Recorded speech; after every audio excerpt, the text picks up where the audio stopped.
point I want to make. You can only blow the shofar on the year of Jubilee, in the year of Jubilee. Now you got to remember, there's 49 years or 7 cycles. The year of Jubilee is always the first year of the next Shemitah cycle. Right. Well, 1973 Yom Kippur War, Yom Kippur is the day they blow the shofar announcing the year of Jubilee on Yom Kippur. And then we have the Yom Kippur War. Well, I believe that was probably a Jubilee year, which means next year also is a Jubilee year. Oh my gosh.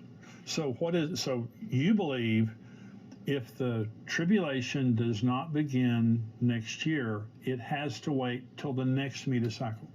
Exactly. It has to begin because Daniel's Jewish. Sure. Okay. Well, too often Christians see the 7-year time period, they know, but it's not any random year. It can't start today. It can't start, on any Rosh Hashanah. It has to begin the first year of a Shemitah cycle. So the next year being the beginning of a Shemitah cycle and Jubilee. Exactly. I mean, that's huge. just huge. This is huge. Yeah. And so, when you talk about the Shemitah year, you're going by the Jewish calendar.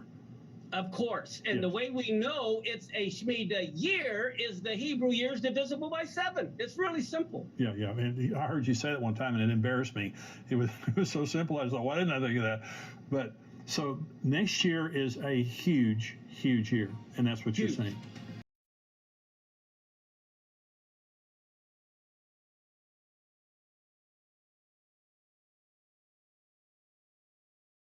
Believe that the Feast of Israel, 7 feasts, 4 in the spring, 3 in the fall, you believe that's a prophetic grid. You believe that that's a prophetic statement about the future, right?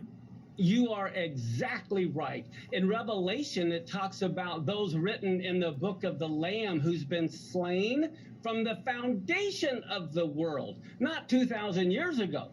That means the slaying of the Passover lamb was from the very beginning, from the foundation of the world. In Genesis 1:14, many people misunderstand that verse, which is so significant. When we think of why did God create the sun and the moon, we think it was for light. But the Bible says the number one reason, go and look in Genesis 1:14, he created the sun and the moon for signs.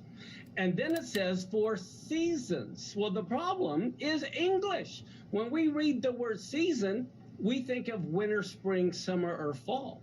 But that Hebrew word doesn't mean that. As a matter of fact, in Leviticus 23, when it talks about the feast of the Lord, that word feast, what do we think of when we think of feast? We think of food. Well, it's the same Hebrew word. So how can that Hebrew word, the same one, be translated as food here and winter in Genesis? It doesn't mean either one. It literally means an appointed time. That's why the biblical calendar for the Jewish people was based on the new moon, because it's on the new moon is the only time you can have a solar eclipse. And that's why the feasts like Passover and Tabernacles are on a full moon, because you can only have a lunar eclipse on a full moon. So God's calendar isn't the Muslim calendar, the Gregorian calendar, it's the biblical calendar.